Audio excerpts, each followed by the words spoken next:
बर' बिजोंनि फरायसालि आरो बर' रावखौ फोथांनानै लाखिनोब्ला बर' फरायसाफोरखौ बर' गुदि फरायसालिफोराव मुं थिसननो होनांगोन। फरायसाफोरखौ बारायहोनांगोन। बे बाथ्राखौ बुंदों धेमाजि जिल्ला दुलाराय बर' फरायसा आफादनि बोसोनगिरि मुस्रि शिबराम बसुमतारी। सिमेन्ट दख'रा दुलाराय बर' फरायसा आफादनि बांजायनायाव दुलाराय बर' फरायसा आफादनि गुन गोनां सोलोंथाइनि जांख्रिथाय जोंनि बिमा राव जोंनि सोलोंथाइनि सायाव सिमेन्ट सापरियाव थानाय मानिकपुर गामिनि सुबुं जिरायसालियाव सांग्रांथि मेल लानाय जायो। हाबाफारियावनो मेलखौ बेखेवगिरि आलासि महरै बाहागो लायो मिसिं अट'नमास काउन्सिलनि इसि मलेन्द्र नार्जारी बिथाङा। मख'नो गोनांदि दिनैनि हाबाफारियाव गाहाय आलासि महरै बाहागो लायो धेमाजि जिल्ला दुलाराय बर' फरायसा आफादनि बोसोनगिरि मुस्रि शिबराम बसुमतारी। हाबाफारियाव बाहागो लानानै गाहाय आलासि बिथाङा ओरैबायदि फोरमायो दि बर' बिजोंनि फरायसालिफोरखौ फोथांनानै लाखिनोब्ला बिमा बिफा आरो लोगोसे दैदेनगिरिफोरा गावनि फिसाफोरखौ बर' बिजोंनि फरायसालिफोराव फोरोंनांगोन। अब्लासो बर' बिजोंनि फरायसालिफोरा थांनानै थागोन होननानै फोरमायो। हाबाफारियाव बाहागो लाबावदों धेमाजि जिल्ला एबसुनि लोगो आफादगिरि हिरिन्य स्वर्गियारि, जनाय जिल्ला बर' थुनलाइ आफादनि लोगो आफादगिरि मावफुंसार रामसियारि, एसबि बर' गोजौसिन गेजेरारि फरायसालिनि बारग' लोगो गाहाय फोरोंगिरि ललित चन्द्र बर',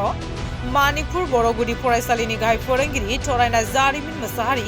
लोगो फोरोंगिरि मुस्रिमा प्रमिला ब्रह्म, सिमेन्ट गुदि बर' थुनलाइ आफादनि आफादगिरि जलेन बर', लोगोसे दिनैनि मेलाव सिमेन्ट दख'रा दुलाराय बर' फरायसा आफादनि दैदेनगिरिफोरजों लोगोसे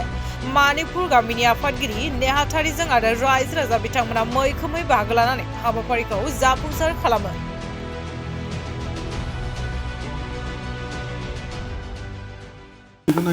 बे समाव नोंथांमोननि गासै रादाबगिरिफोरखौ आं दिनै साबायखर जासिहरबाय। दुलाराय बर' फरायसा आफादा थांखि लानाय बायदियै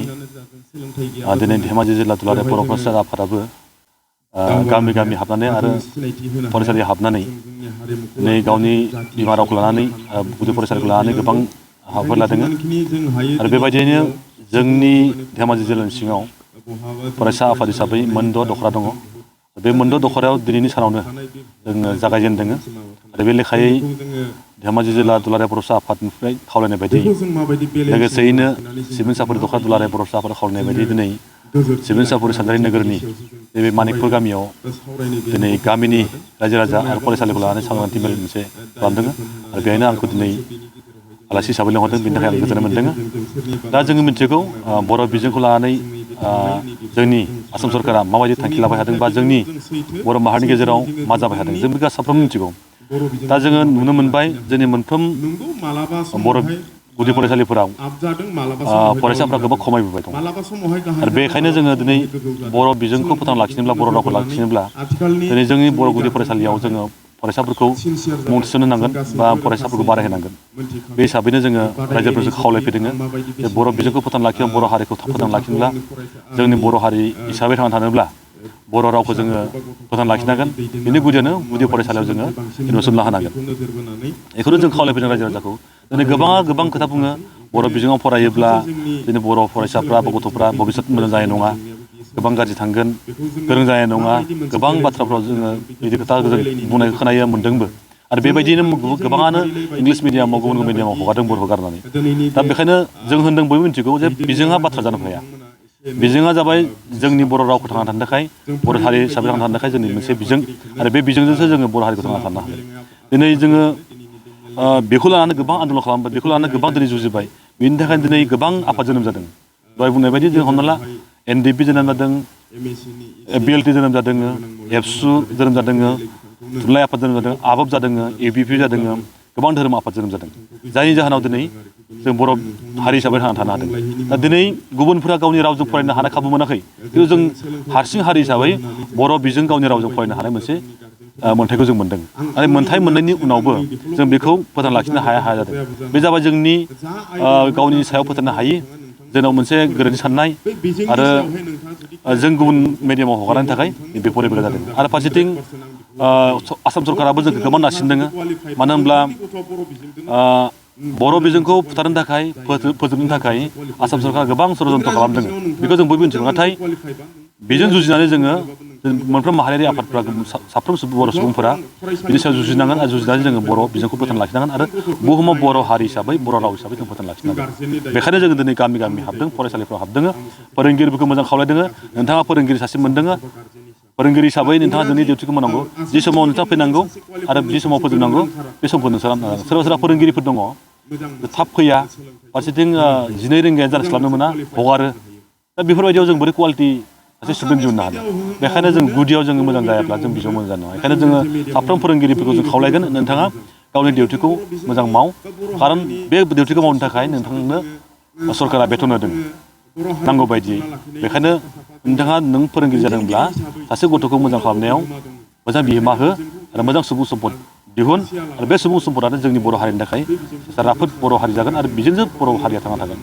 अब्लासो बर' राव हारिमु आसारखान्थि गासिबो थांना थागोन बेखायनो जों साफ्रोम खावलायगोन गासिबो रायजो राजाफोरखौ खावलायगोन जों बर' माहारिखौ जाहाथे नैबे बुस्थुखौ लानाङा जे बर' बिजों फरायोब्ला जोंनि गथ'आ गाज्रि जागोन दानि जुगाव जों दानि गुदि फरायसालियाव इंलिसनिफ्राय गासिखौबो मोनजोबखायो खालि फोरोंनाया मोजां जानांगौ गार्जेनफोरा बेखौ मोजां दिथा लानांगौ आफादफोराबो मोजां दिथा लानांगौ आरो जोंनि माहारियारि आफादनि दैदेनगिरिफ्राबो बेखौ नोजोर होनानै मोजां नोजोर होनांगौ आरो बिथोन होनांगौ नङाब्ला जोंनि माखासे दैदेनगिरिफ्राबो ओरैबायदि जाब्लाय जे गाव दैदेनगिरि बर' हारिनि मोनफा मोनफा आफाद नाथाय गाव दैदेनगिरिब्लाबो जोङो बर' बिजोंखौ नेवसिनानै जों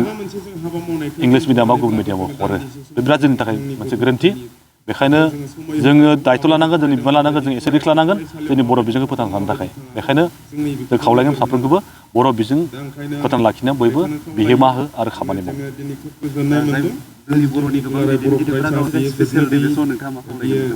बेखौथ' जों बुंदों आं आगोलावबो बुंबाय जे जोङो बर' हारिनि सासे दैदेनगिरि जाबाय गोबां खोथा बुंबाय नोंथांमोनाबो खोनादों लेक्सारखौ बिराद मोजां मोजां होयो नंगौ नाथाय प्रेक्टिकेल जों मा मावदों दा जों नुयो जों माखासे मानसिफोरा देहायाव नांनानै गाज्रि मोनो बेफोर खोथा बुंब्ला नाथाय गाज्रि मोननायखौ गिबाथ' जानाय नङा दिनै जोङो मोनसे समयसाखौ सोदांनोब्ला जोङो प्रेक्टिकेल खामानि मावनांगोन आरो जों खावलायगोन नोंथाङा जुदि आगोलाव गोरोन्थि मावोब्ला नेक्स्ट आरो गोरोन्थि मावनाङा नोंथाङा आगोलाव थांनाय समाव इंलिस मिडियामाव हगारदोंब्ला उनाव उननिफोरखौ बर' बिजोङाव फोरों आरो नोंथाङा सासे दैदेनगिरिब्ला नों दैदेनगिरिया बर' बिजोङाव फोरोङोब्लासो बै फोरोंगिरिफ्रा कनसियास जागोन बिदि SMC प्रेसिडेन्ट बा जायखिजायाफ्रा कनसियास जागोन आरो गुबुन गुबुन थाखोनि मानसिफ्राबो फोथायनानै बे फरायसालियाव फोरोंगोन अब्लासो जोंनि बर' बिजोंखौ जों फोथांना लाखिनो हागोन बेखायनो जों साफ्रोम दैदेनगिरि खावलायगोन नोंथाङाबो गावनि बर' बिजोङाव फोरों आरो बेखौ मोजां दिथा हो आरो जों साफ्रोमबो नोजोर होनानै बे खामानिखौ मावनांगोन होमब्लानो जागोन आरो मा दंबावो दुलाराय बर' फरायसा आफादनि जा मोनसे मिशन बे मिशन बायदियैनो जों दिनै धेमाजि जिल्ला दुलाराय बर' फरायसा आफादनि बेन्दोङाव थानाय जों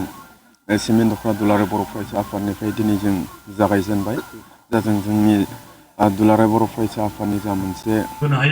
जोंनि बिमा राव सोलोंथाइ बा इयुन सोलोंथाइ बेखौ लानानै जा मोनसे जोंनि गुदि फरायसालिनि जेंना आरो गोजौ गेदेर फरायसालिनि जेंना आरो बिनि सायावहाय जेंना बेफोरखौ लानानै जोङो जा मोनसे सोलोंथाइ जांख्रिथाय बेखौ लानानै जा मोनसे हाबाफारि लादों दुलाराय बर' फरायसा आफादा बे हाबाफारिखौ जों दिनै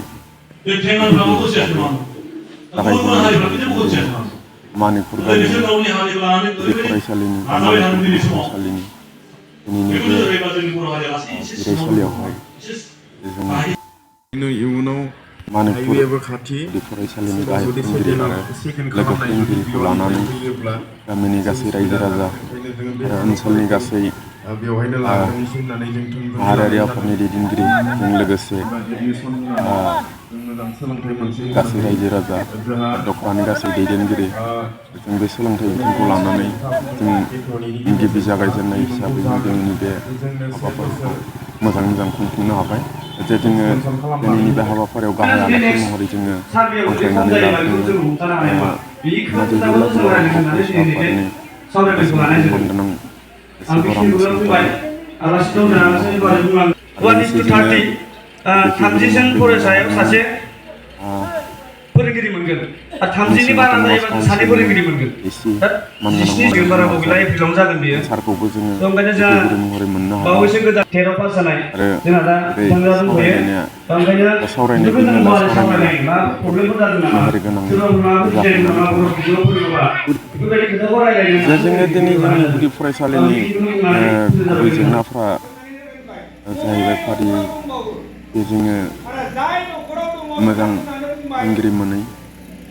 जों लोगोसे मोजां फोरोंगिरि मोनैनि जाहोनावहाय जोंनि फरायसा फरायसुलिफोराहाय फरायसालियाव खम जालांनाय सायावहाय जोङो जोंनि जा गभर्नमेन्ट जों गभर्नमेन्टखौ प्रेसार होगोन जों जिल्ला आफाद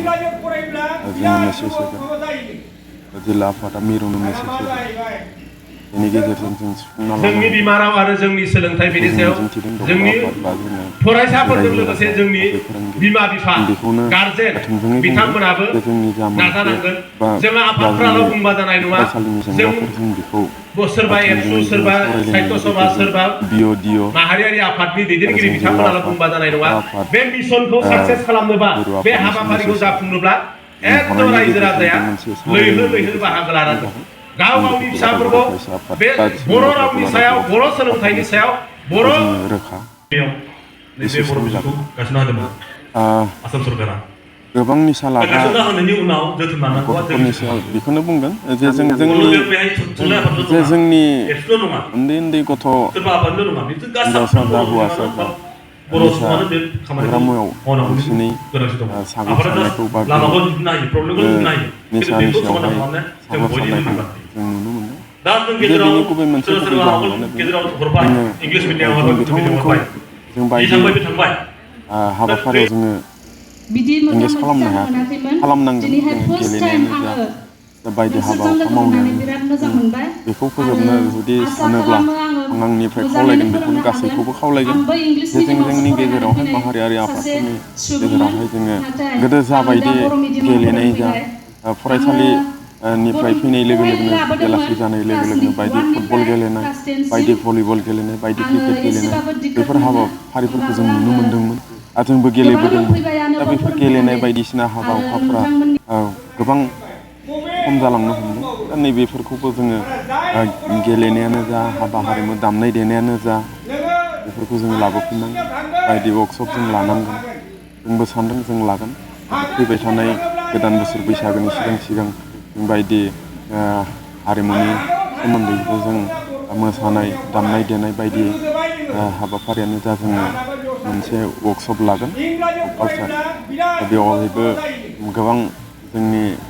फरायसा फरायसुलिफोराहाय फरायसालि हाबनाय लोगो लोगो बा फरायसालिनिफ्राय गबोनाय लोगो लोगो हाबाफारियाव बाहागो लानानै समखौ हगारनो खाबु मोनैयाव माखासे गाज्रि सुबुंफोरनि गेजेरावनो बै मोजां सुबुङाबो मोजां फरायसाफोराबो बावैसो गोदान 13 पास जानाय जोंहा दा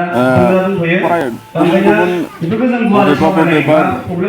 फरायसालि खम जालांनायनि गुबै जाहोनानो आथिखालनि फरायसा फरायसुलिनि बिमा बिफाफोराहाय खोब सांग्रांथि दंसै गिबियावनो फरायसालिनि फोरोंगिरिफोरखौ नायो आरो फरायसालिनि थासारिया माबायदि बेखौ नायनानै आथिखालनि जोंनि फरायसा फरायसुलिनि दिथागिरि बिथांमोनाहाय बेखौ नायनानै फरायसालिफोराव दैथायहरो हयथ' जानांगौ बबेबा मोनसे फरायसालिनि सुबिदा उसुबिदा थायो फरायसालिनि सुबिदाफ्राबो खम जानो हागौ एबा बैनि थासारिया मोजांबो नङा दा बेखौनो जोङो दुलाराय बर' फरायसा आफाद बा जोंनि सिमेन्ट दख'रानि सिङावहाय थानाय गासै माहारियारि आफादफोर दं बेखौ लानानै जोङो नैबे मोनसे बिल्डिंआ मोजां जाबा जों गथ'फोरखौ मोजां खालामनो हायो सोलोंथाइ बिथिंनि सांग्रांथि मेल बेखौ लानायनि गेजेरजों बेखायनो बेहायनो जों बुंगोन माखासे